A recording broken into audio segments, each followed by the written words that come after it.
बर वो मुझे गहन के बाजार चला जाबो घूमे बर वो मुझे गहन के बाजार। मैं तो होगी हवा तैयार, मैं तो होगी हवा तैयार, चलना जाबो घूमे लागा मुझे गहन के बाजार, चलना जाबो घूमे लागा मुझे गहन के बाजार।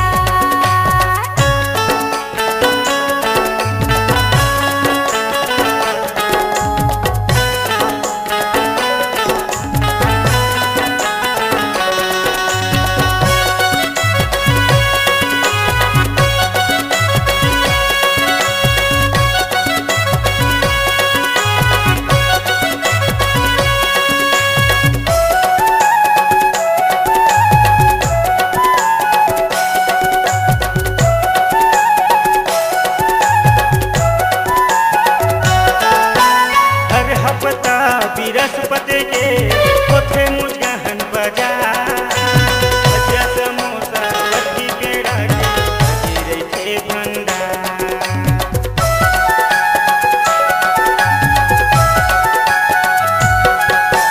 हर हफ्ता बृहस्पति के होथे मुझ गहन बाजार भजिया समोसा बर्फी पेड़ा के लगे रहिथे भंडार। भजिया समोसा बर्फी पेड़ा के लगे रहिथे भंडार। कनो नहीं पावे रानी मोर बात, कनो नहीं पावे रानी मोर बात, चला जाबो घूमे बर वो मुझे गहन के बाजार, चला जाबो घूमे बर वो मुझे गहन के बाजार।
बाजार।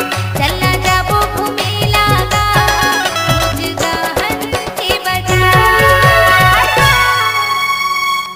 अगर कमाना चाहते हैं आप नाम, अपनी आवाज को देना चाहते हैं अंजाम, डिजिटल रिकॉर्डिंग के दुनिया में उभरता हुआ नाम कान्हा रिकॉर्डिंग स्टूडियो नवागढ़।